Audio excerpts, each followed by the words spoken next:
Welcome to the Kitsap Matters podcast. In each episode, we discuss the people, places, and things that make Kitsap County unique, covering local entertainment, restaurants, business, government, and anything else we find interesting, troubling, or just plain amusing. A brief disclosure, this is a community-focused podcast, not a financial podcast, but sometimes financial topics do arise. And since the host is a licensed financial professional, we have to include the following disclosure in every episode. The strategies and concepts discussed are for educational purposes only and do not represent specific investment, tax, or estate planning advice. Investing carries an inherent element of risk, and it's in everyone's best interest to consult a tax, legal, or investment professional. Kevin Campbell is an investment representative of, and advisory services are offered through USA Financial Securities Corporation, a registered investment advisor located at 6020 East Fulton Street, Ada, Michigan, 49301. Peaks Financial is not affiliated with USA Financial Securities Corporation. Hi, welcome to the Kitsap Matters podcast. I'm Kevin Campbell, and I'm excited to introduce Jeff Ozimek, Director of Parks and Recreation for the City of Poulsbo. Jeff is a lifelong advocate for getting more people outdoors. He is a serious hiker and outdoorsman, as well as a good friend. Jeff, thanks for joining me on the podcast today. Hey, thanks for having me, Kevin. Absolutely. So, as we mentioned at the start of every show, if you're familiar with Peaks Financial, you've probably heard of our SAIL formula. Now, the SAIL formula is the system that we use to manage the financial planning process for our clients.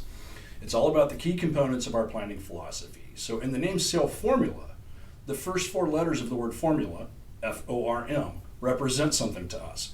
Family, occupation, recreation, and money. It's all about what matters most and what you can control. What's fun about our planning approach is that it also provides a great framework for outlines a great outline for interviews like this. So today we're going to dive into Jeff's story and what matters to him. So let's jump right into it. Thanks for suffering through me butchering that intro. You're all good.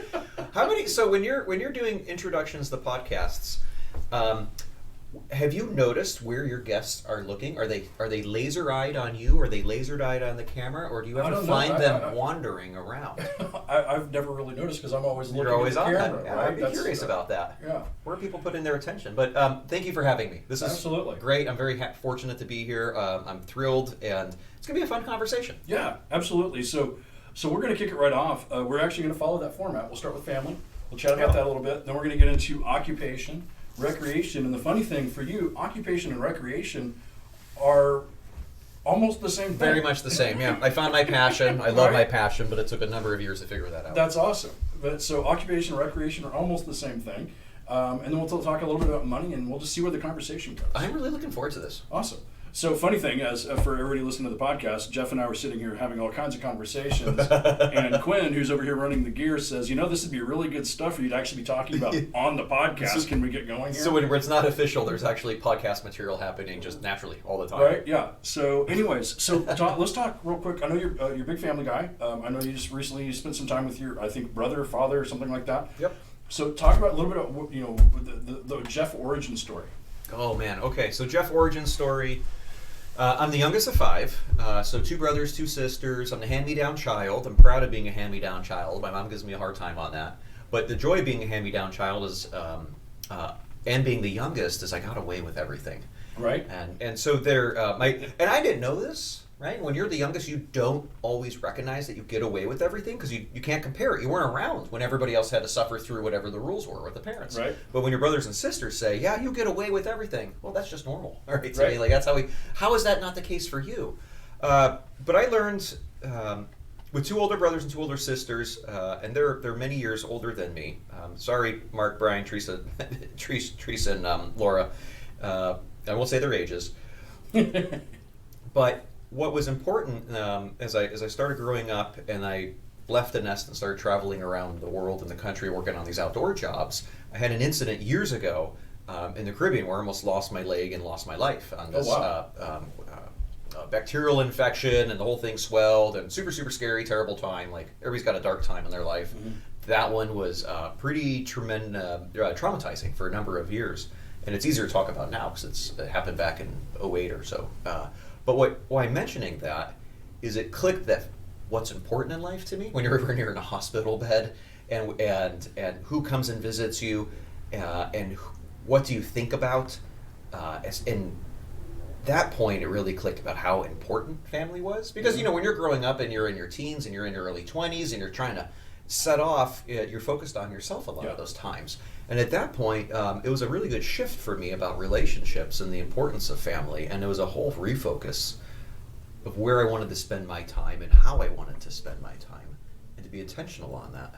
So fast forward, it's not the full origin story, but gives you a sense of how I started growing up, a pivot and a refocus into where I am now. And family's incredibly important. We're only here for a certain amount of time on this world, right? Absolutely. And I learned years ago, and I'm very happy to actually say all this, I learned years ago, when people say, hey, I'm busy, what that means is if you're saying I'm busy, it means that's not a priority to you.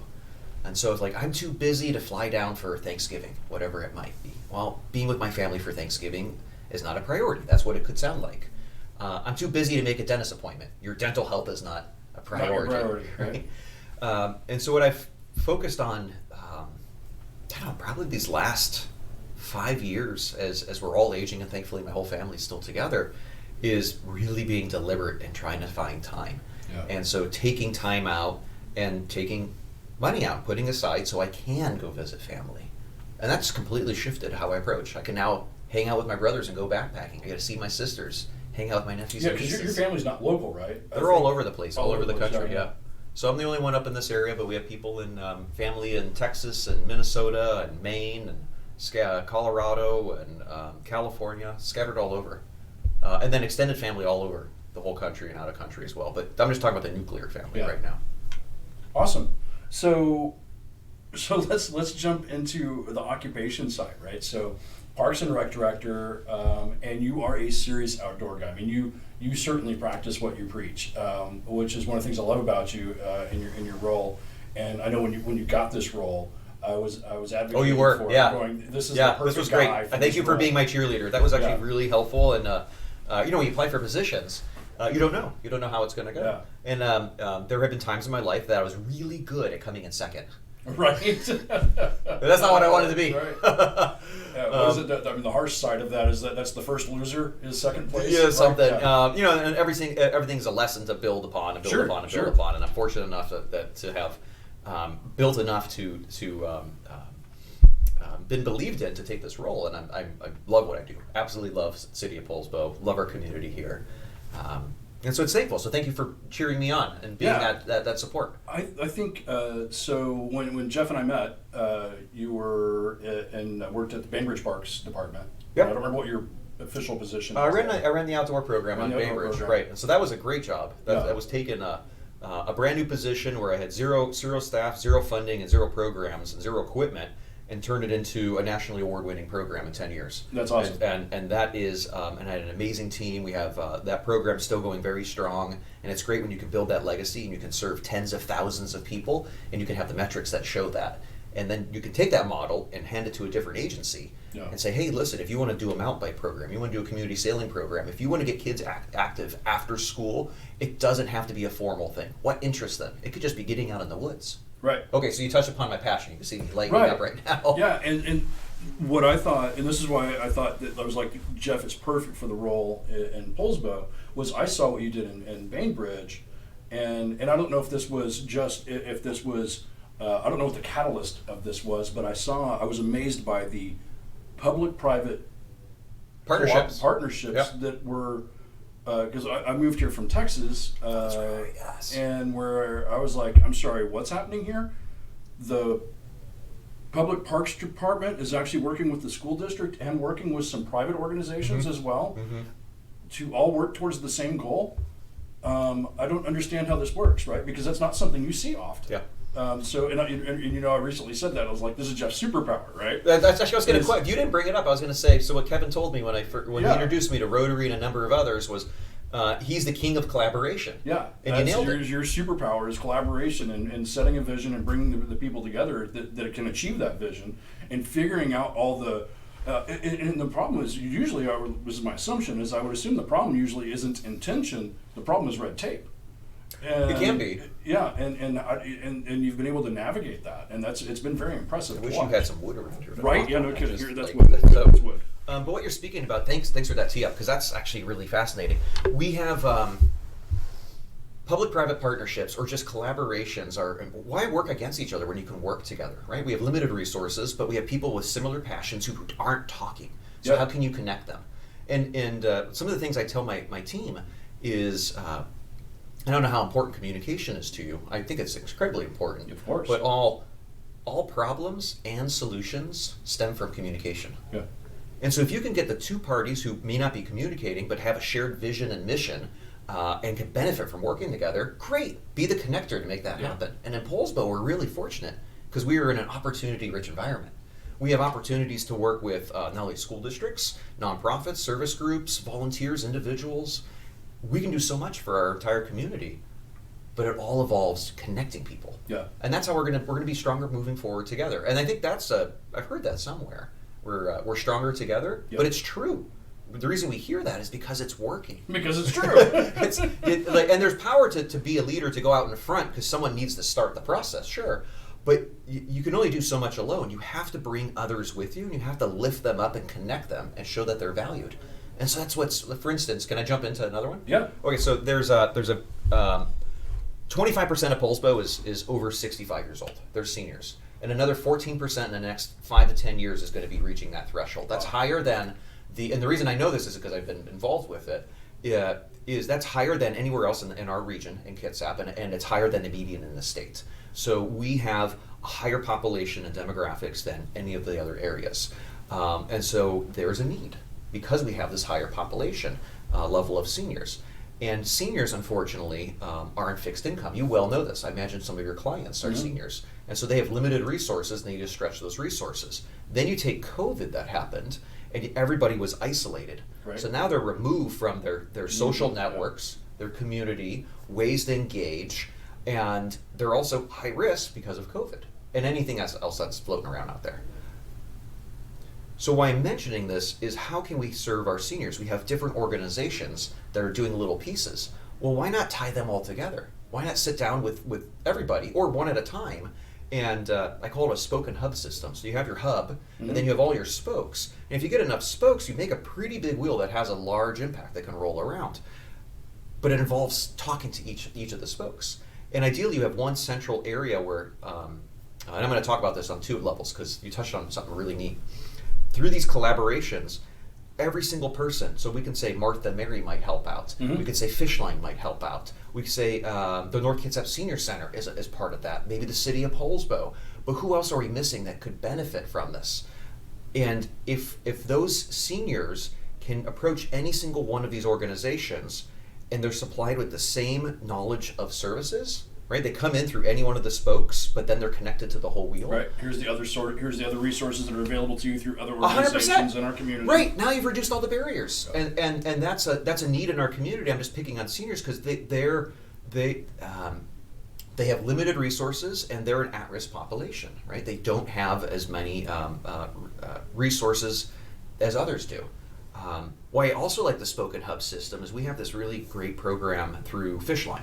So Parks and Rec, City of Poulsbo, started a new program called... But real quick, for anybody who's not familiar with it, explain what Fishline is. Oh, Charlie's been on the show before, so a lot of people have heard of it. What is... That's true. I'm just rolling into this. So Fishline is a nonprofit. They do... they're not only a food bank. They do medical services. They connect people with mental health, housing, showers, clothing, dental, clothing, housing subsidy. They are themselves a spoken hub system. Yeah. You can go through one and you get connected to a case manager, and this is a deeply passionate issue for me. You get connected to a case manager. The barriers are very minimal. A conversation. Yeah. And I'm not saying I'm the expert at Fishline, but this is my understanding. An individual in need on any one of these things. Let's say I'm a senior and I'm 80 and I don't have dental insurance, and I hear that Fishline might be able to help me. Maybe that's my way into Fishline, and all of a sudden I know that I can get discounted food, clothing, maybe some rental assistance, maybe some repairs, maybe I can have some estate planning, all these other areas. So Fishline provides those services, and they do so through a variety of fundraising, grants, and endowments, I believe. Again, but I'm just a big supporter of Fishline. Yeah, Fishline does a fantastic job and is a massive resource in our community. They're a great model, and I think that they could be made a national model, and they're working on that. So with Fishline, we worked out together on so City of Poulsbo, Parks and Recreation, and Fishline had conversations in the last year in 23 about how can we reduce the barriers for people who need recreational services. So recreation is an essential service. We learned this during COVID. We saw more people going outdoors because they couldn't be indoors with people. So they went to our parks, they went to our trails. They signed up for social distancing classes and did yoga 8 feet apart because they needed something. And so folks are recognizing this. But with recreation, there are fees we have to cost recover. So, but there's families who may not be able to afford a camp for their child or niece or nephew. There's seniors who might not be able to pay for a Pilates class that needs to pay for that instructor. There are families that may have so many folks that they just don't have the resources to do art classes or piano classes when their child wants to, because they're stretched thin with this economy. Yeah. So Parks and Rec worked with Fishline and put together the Recreation for All Assistance Program. So RAP, R-A-A-P. And it's awesome. I think it's going to be a state model. I'm very, very proud of this. What it is if someone needs fiscal assistance and they come to Parks and Rec, we don't manage any of that. We don't take donations. We don't manage, are they qualified on an income level? We don't set any barriers. We simply direct them to Fishline. They meet with a case manager, and if they're in North Kitsap, they reside here or work 30 to 35 hours a week in North Kitsap, $500 that they can use annually. Yeah. I can't remember if it's household or per person. But that could be used towards driver's ed. It can be used for piano classes. It can be used for seniors. It can be used for summer camps, after school programs. That's incredible. But what's cool about this is that's one spoke. Now they might learn about housing and clothing. Maybe they need diapers. Maybe they need medical services. It's one other way to go in and one other way to go out. And so again, collaboration is what pulls this all together. That's awesome. Very excited to see where all this goes. There's so many things going, and I've heard you do some updates recently on things that are happening at Parks and Rec at some of the various parks, like the Play for All program, right? That is going on at Robb Park. Mm-hmm. I think just had groundbreaking, right? We had a groundbreaking in August. So Play for All is going to be one of the first inclusive and accessible playgrounds for all abilities and ages. So regardless of your physical ability level or how you are able to function mentally, it has something for you. And it's designed that way, and it was put forth about 6 years ago with a very dedicated group of volunteers. COVID stalled it out, unfortunately. Mm-hmm. Then the economy just went in a whole different direction, and the construction costs, I still have it. I still don't know where they're going. They're just going up. So we've had to really work on that project and scale it down a little so we can make it happen. And fortunately, City Council also authorized additional funding because we have a commitment to our community to make this happen. And that project is underway right now. So I would expect that we're going to have we had a ribbon cutting to start the project in August. Lots of tears, mm-hmm. Lots of celebrations, lots of people who flew across to come for this ribbon cutting. We'll likely have a community celebration in spring once all the plants grow in. Nice. The park will be open beforehand. But I'm hoping for a couple hundred people. So if there's a way to promote that on your podcast, absolutely, and get more folks to come and see why it's so important to have an accessible, inclusive playground in our community, and hopefully it's a catalyst for doing more in our community and involving more partners who want to help out and more community members who want to say, I believe in this, I'm willing to donate time, effort, money, whatever it might be. And we've also, and when I say we, you, but I was involved in this as well, doing things like getting actual citizens out to help take care of some of the parks, right? Like one of the work parties that you've put together. Yeah, Kevin, so tell us about the work parties that you volunteered for. Well, I've missed the last couple. That's okay. You were there for the other ones. Tell us about the American Legion work parties. The American Legion work parties, yes. So, what did we do? We did, with a large group of people, a pretty amazing job on cleaning up American Legion Park, where you can actually see the park. And it was massively overgrown. And got a whole bunch of volunteers in there, and with trimmers and loppers and hand tools, no power tools. Everything was hand tools. Right, because of shoreline. Yep. Shoreline. We couldn't use any power tools. And it took us. How many days did we work on that? So American Legion Park, for everyone who's listening in, is connected via the waterfront boardwalk to Merrill Iverson Williams Park. It's the gem park in beautiful Poulsbo. park in Poulsbo on the waterfront. Great way to walk. Yeah, you go from Waterfront Park downtown, core of downtown, along the waterfront on the boardwalk into American Legion. That park is our oldest park. It's over 100 years old. There's a deep history, which I'm not going to repeat on this podcast because I'm not going to be able to speak eloquently enough about it. That park, unfortunately, we've had very limited staffing and limited volunteers to focus on this park. So it was wildly overgrown with invasive species. There were safety concerns because you couldn't see around corners and bends. If women and children don't feel safe because they can't see, they're not going to be visiting it. So it's not a welcoming park. And we had some not so great behavior that was happening in that park. So we partnered with Poulsbo Rotary and VFW, Veterans of Foreign Wars, and American Legion, I think post 2393, and a number of others in the Washington Youth Challenge Academy that brought youth cadets from 40 to 60 cadets that you might recall. Yep. And we worked for last year six large work parties, and this year we put in several work parties. All in all, we probably put over 9,000 volunteer hours. I know this because I was going through it very recently. 9,000 volunteer hours. I was just about to ask how many volunteer hours. So yeah, so it's a lot. this is fun because we're talking all about finances and value too and service. So a volunteer hour in Washington is worth a little over $40 an hour nowadays because we have a higher cost of living here. So you think about 9,000 times 40, we're looking at what, $36,000 worth. Did I do the math right? No, it's gonna be more than that. 9,000 times, $360,000. Yeah. Yeah, $360,000. Did I have that math? So it's 4 times 9. Come on, we gotta do You think math. I'm a finance guy, but I don't do public math. Four times 9 is 36 plus a 0. Yeah, the $360,000 worth of value. We say 9,000. Yeah, that's correct. Quinn, you have a calculator in your hand. 40 times 9,000. It's 100% $360,000 worth of value Sounds because right. we did 16,000 volunteer hours Yes, that sounds in the about right. last 2 years, and that was Yeah, because it was 10,000. 600,000. It would have been 400. Correct. If it was 10,000, it would have been 400,000. But think about that. That's a huge amount. Sure, if we had mechanical equipment and we were allowed, we might be able to hire crews, but that's a value, and that's a value that our community is providing. Now, this and it was fun. It was a Right. blast. We So- invited families and kids. You couldn't have. I mean, I'm assuming. I'm going to make this statement. You tell me if I'm wrong. You couldn't. Parks Department doesn't have the money to pay somebody $400,000 or $360,000 to clean up the park. Right. So it wouldn't have happened if it wasn't for the community pitching in and doing it. It wouldn't have happened. Is that an accurate statement? Right. And even if we had $400,000 to do that, is that the best use of funds? Right. No. Or There's we many could all get other out there. needs. And it was actually really fun doing the work parties. We had a really good 100%. time. So we It was actual work. It was. At least for some of us, right? Because there was, I have to say, there was some of us that were not working that hard. I'm not talking about you. No, but you. So Kevin and his team, you were always on the. You were one of the Sawyers and Swampers. So you were working the hardest because you had to keep your arms up, right? Sawing the limbs so we increased Chopping, visibility. yeah. And then we had folks removing ivy and I other will say we had invasives. lots of supervision from some of our. Showing up means that you're there. We're not judging. Everybody has different ability levels. I'm kidding, but no, it was great. It was awesome. There was a tremendous amount of value that was brought to the city and to our community for that.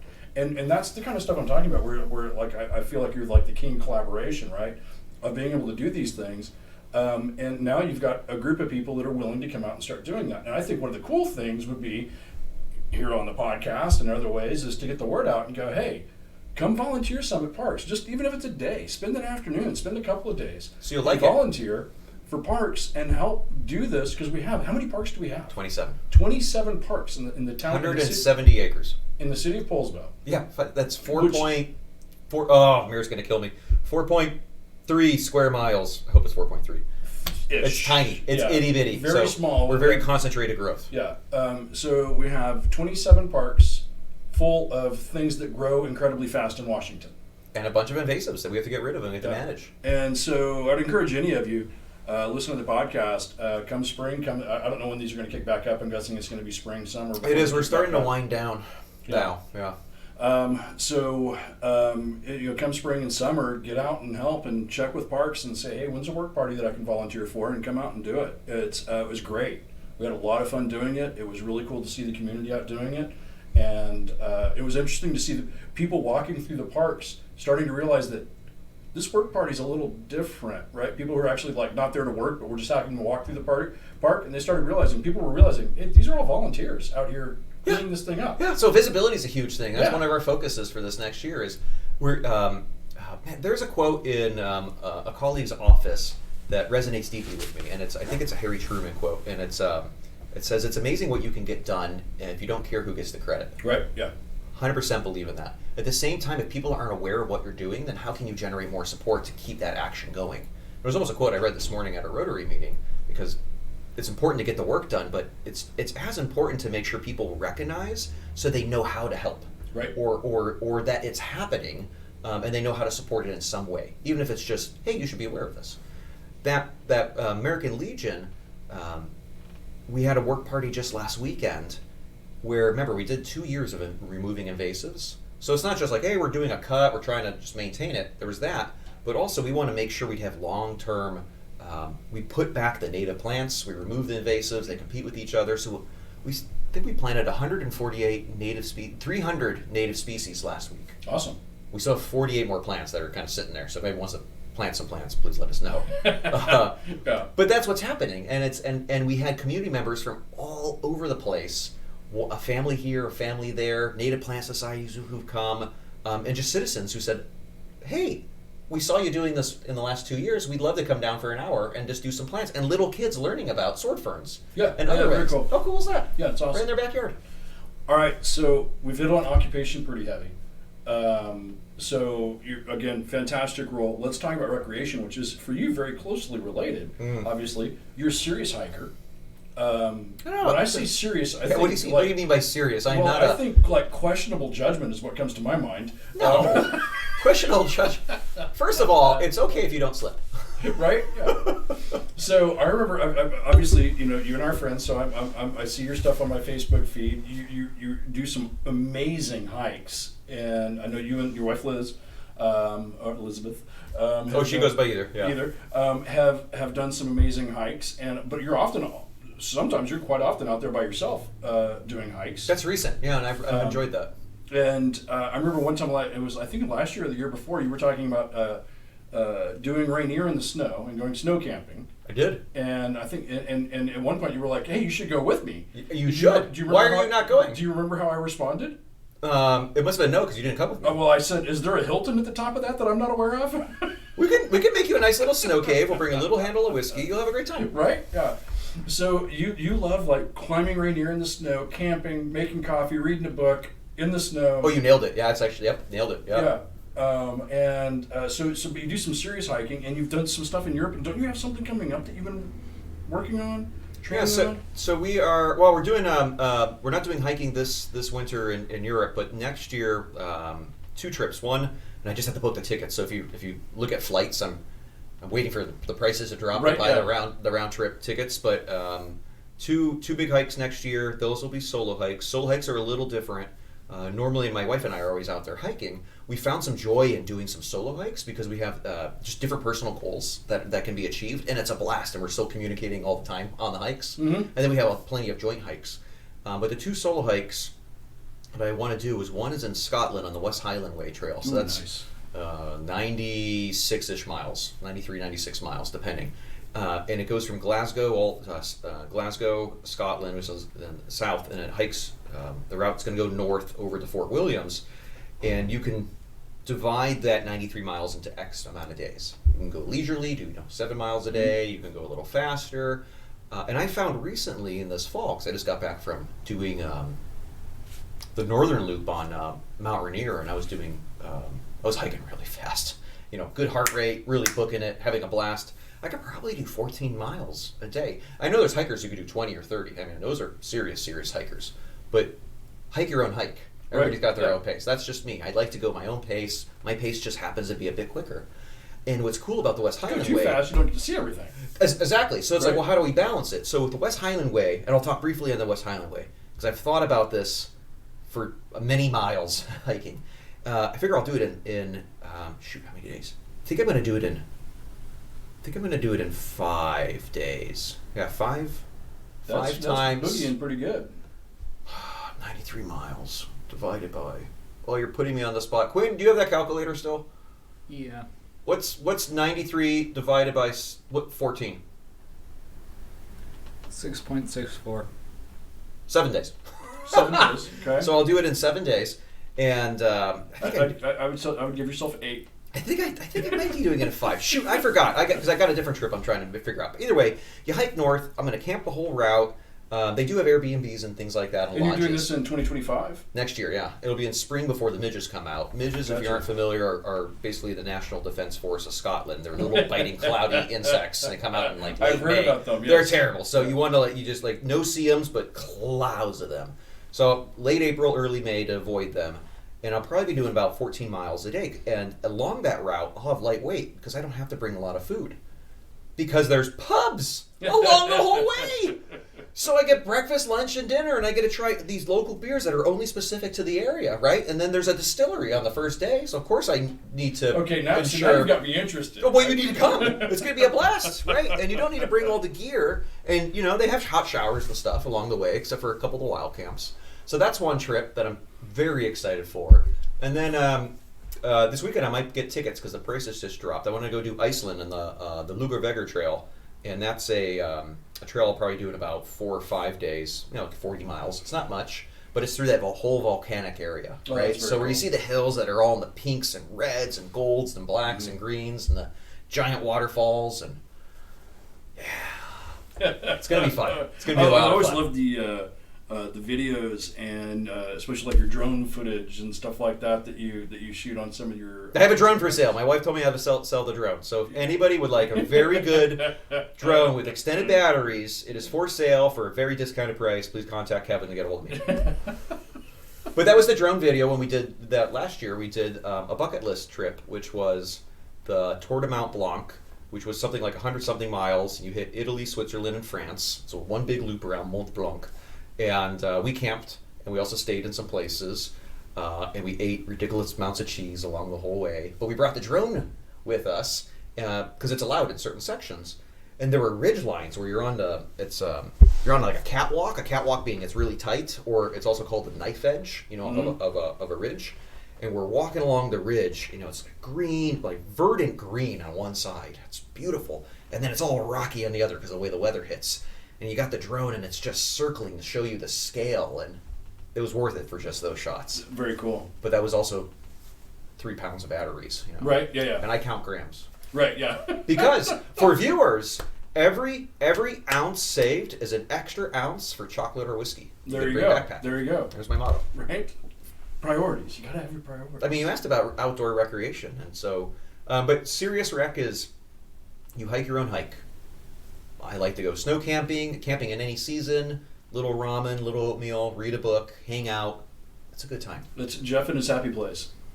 Yeah, there's no one, ideally there's no one around me. Or unless I'm hiking with them. Right. Right? I don't want to be in that was the downside of Mont Blanc. You put all this effort in, and you're carrying, 20, 30 pounds on your pack, depending what you're bringing, and you're doing several thousand meters, 2,000 to 3,000 meters a day in ascent and down. And so that's like 9,000 feet that you're climbing. Right. And you finally get to where you're going, and someone took the gondola up and walked over. And certain things, and you're like, and they're being loud. And you're like, what? So that's why America, I love where we are, because there's a huge amount of wilderness. Yeah. So there's a lot less people out there. There's a stunning amount of wilderness around us. There is, yeah. So the Buckhorn Wilderness is my favorite place to go. You can be from your office, hour and a half, you were at the trailhead. 2.5 hours of hiking, you're by yourself on a knife edge in the Buckhorn Wilderness, right by Mount Townsend. 3.5 hours total. That's awesome. Okay, so we've talked family, we've talked occupation, we've talked recreation. Last conversation point, money. So obviously, this isn't a show about money. We are, it is Peaks Financial that puts on this show, but it's not really a show about money. But we do talk a little bit about money lessons, like, where did you get money lessons? What lessons did you learn from your family, if any? In some cases, people are like, oh yeah, my parents were great with money and taught me a ton about money and saving and doing various things. And other times people are like, no, I didn't get any of that. Yeah. What kind of influences do you have there? See the smile? There's so much influence. So how much can I share? Because there's a lot to share. Let's hit on a couple points. So I had physical education since I was young for my parents, right? So we college funds. My dad knew that he said if you had to take You only have to take a couple classes. Absolutely take one in communication, take one in writing, and take one in fiscal literature, in finance or budgeting. We actually just heard that today from our state treasurer, right? Who came and spoke to our Rotary Club today. And if you can take those 3, then you're going to be, that's your good foundation. So I've always had that preached to me. And he's worked with me through, as I grew up, about, how to save and how to invest.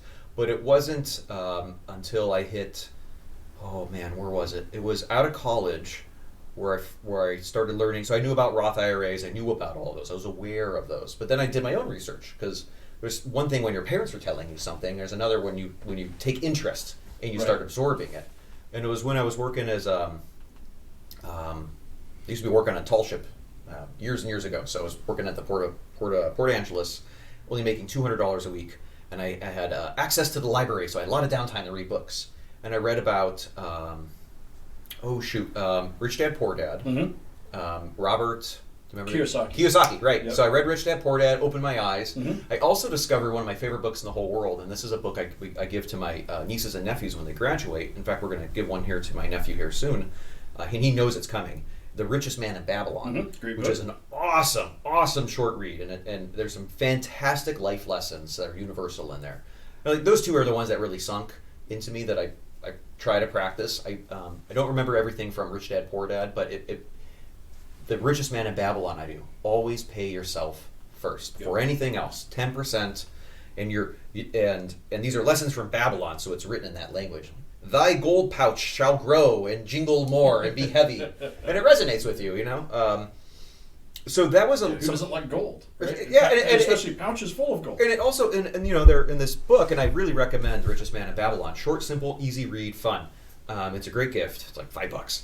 It also talked about if you have little streams of gold that come in, it forms a river of gold, and that's some great passive income, and that's how you can save money, and it makes money, right? So that those concepts cemented early on. Investing, I'm a terrible investor. That's also why you manage our money. So thank you. Full disclosure, Jeff is a client. That Peaks Financial. That too. I made some, but also, hey, my generation had 2 market crashes, and so that hurt, right? I was and that's going to be every generation, really. I mean, realistically, if you look at market history, there's at least one. Well, I mean, they happen every 7 years is the average. So, I mean, you're going to live through a lot more.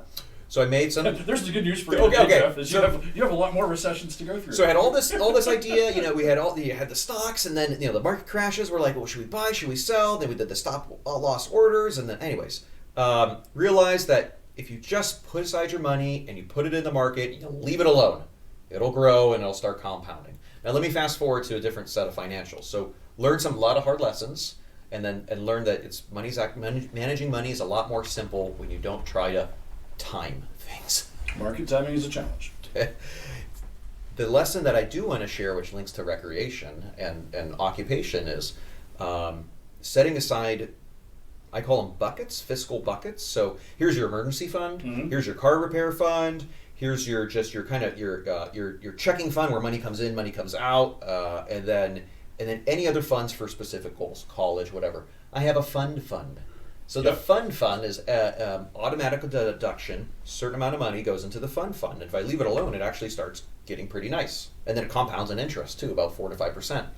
And that's what funds the Scotland trip, the Iceland trip, so I can actually live that life and not wait until my knees are gone when I'm 60-something. Right. So live now. But it took a lot of lessons, and it took practicing that. And discipline and systems. And I may not always have that fiscal discipline, and so that's the importance is constantly revisiting that.